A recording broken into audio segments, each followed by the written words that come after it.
Hi guys. Ito si Keisha tamang lagay lang. Na saging kong yelo dito. Parang sira. Bakit pa lagi nahuhulo ang cellphone ko guys? Yun na naman, may dililing siya.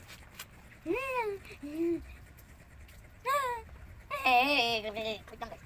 Gagawin ako.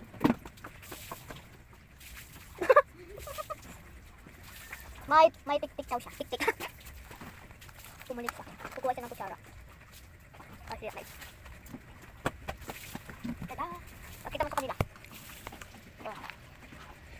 Natapon niya. Tulot. Tapos. Etong. Saka.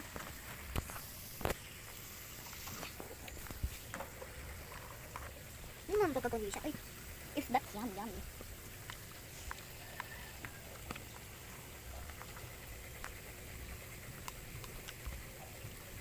Sarap po. Kilala mo si Kira? Kira? Oo. Kilala mo, kapag pumatay, kapag nagtatapon ng kulo. Kapag nagtatapon ako ng basura, nilinis pa niya ako sa papel. Tapos sasusumpong ako. Ang galing. Sabi nga ni teacher, teacher namin, si Ma'am Maribel. Kapag nagtatapon ako, may lista. Tapos na lista niya.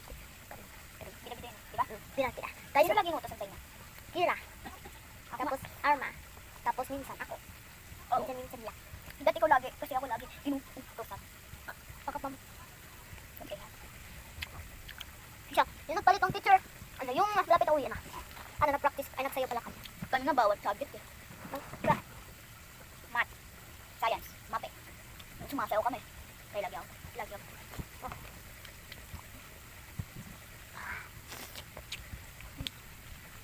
Let's wait na may pupunong lang ako kay Kisha.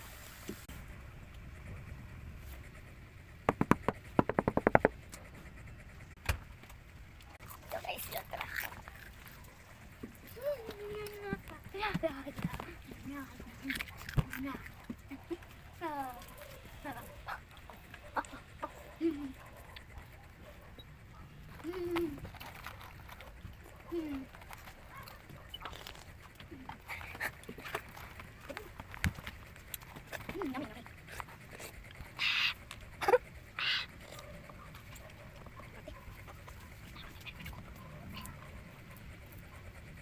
Kunin mo lang oh. Ayaw. Simsim mo. Para mo. Ano na uli.